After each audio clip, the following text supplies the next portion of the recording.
बिस्मिल्लाहिर्रहमानिर्रहीम। अस्सलाम वालेकुम व्यूअर्स, मैं हूं एडवोकेट एहसन कुरैशी। आज बिला आखिर गवर्नमेंट ने जस्टिस मंसूर अली शाह साहब का नोटिफिकेशन बतौर चीफ जस्टिस जारी कर दिया। इस नोटिफिकेशन के हवाले से कि इसके बैकग्राउंड में क्या गवर्नमेंट की चाल हो सकती है, उसके ऊपर भी डिस्कस करेंगे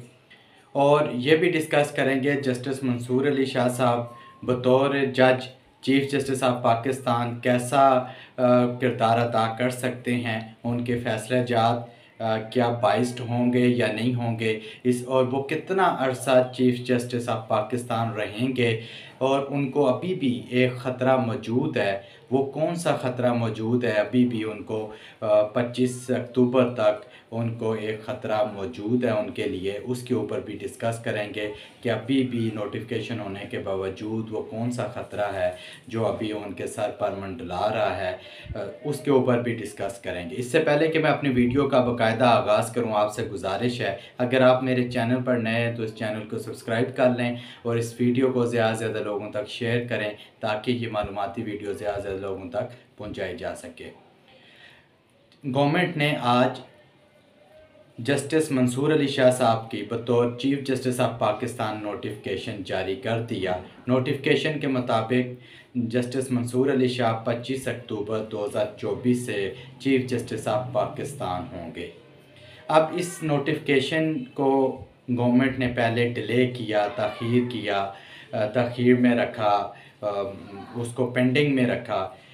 बट कुछ दिनों से वकला तंजीमों की तरफ से, बार एसोसिएशंस की तरफ से ये बात सामने आना शुरू हो गई थी कि अगर चीफ जस्टिस मंसूर अली शाह साहब का नोटिफिकेशन जारी नहीं किया जाता तो वकला एहतजाज करेंगे और एक एहतजाजी तारीख शुरू की जाएगी। और दूसरा, इसी वादे से लाहौर हाई कोर्ट में भी किसी ने रिट पटिशन भी दायर कर दी थी जिसमें यह प्रेयर की गई थी कि गवर्नमेंट को डायरेक्शन दी जाए कि सीनियर प्यूनी जज चूँकि जस्टिस मंसूर अली शाह साहब हैं तो उनकी बतौर चीफ जस्टिस ऑफ पाकिस्तान वो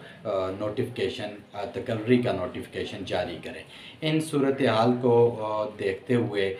मेरी अपनी असेसमेंट ये है कि गवर्नमेंट ने ये देखा कि बजाय इसके कि कल जलील होकर बेइज्जत होकर हमें नोटिफिकेशन करना पड़े तो उससे पहले कि कोई वकला ऐसे बार एसोसिएशन या किसी कोर्ट की तरफ से कोई डायरेक्शन आ जाए तो हम उससे पहले ही उनका नोटिफिकेशन कर लेते हैं। अब नोटिफिकेशन उन्होंने कर लिया। एक नोटिफिकेशन करने से एक तो वो जो वकला की जो एहतजाजी तहरीक जिसके वाले से बातें की जा रही थी, सामने आ रही थी, उसको डिफ्यूज़ करना भी मकसूद है। और दूसरा एक जो ख़तरा अभी भी मौजूद है वो ये है कि चूँकि जस्टिस मंसूर अली शाह साहब की नोटिफिकेशन उन्होंने कर दिया बतौर चीफ जस्टिस ऑफ पाकिस्तान,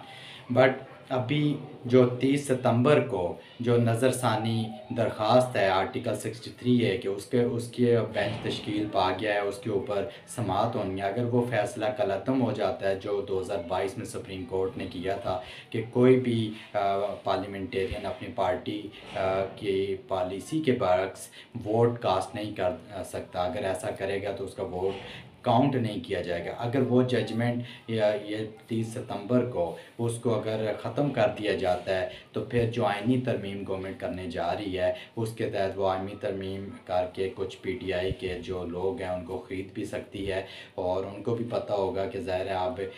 जो रुकावट थी 63A की वो भी ख़त्म हो गई है तो आसानी से उनको ख़रीदा भी जा सकता है। तो अपनी 2/3 मेजॉरिटी पूरी करके दोनों हाउसेस में वो आइनी तरमीम कर सकते हैं। जब आइनी तरमीम हो गई तो फिर एक कॉन्स्टिट्यूशनल कोर्ट, वो फेडरल कॉन्स्टिट्यूशनल कोर्ट जो है वो उसका क्या अमल में लाया जा रहा है, उसका जो चीफ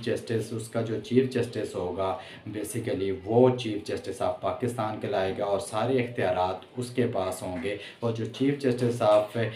जो सुप्रीम कोर्ट है यानी जस्टिस मंसूर अली शाह साहब हैं तो ये सिर्फ chief justice of supreme court होंगे, जबकि चीफ जस्टिस ऑफ पाकिस्तान वो आइनी अदालत का सरबराह होगा। सो जस्टिस मंसूर अली शाह साहब के सर पर ये ख़तरा भी मंडला रहा है कि उनके पावर्स को कर्टेल कर दिया जाएगा अगर आइनी अदालत बन जाती है। तो थैंक यू।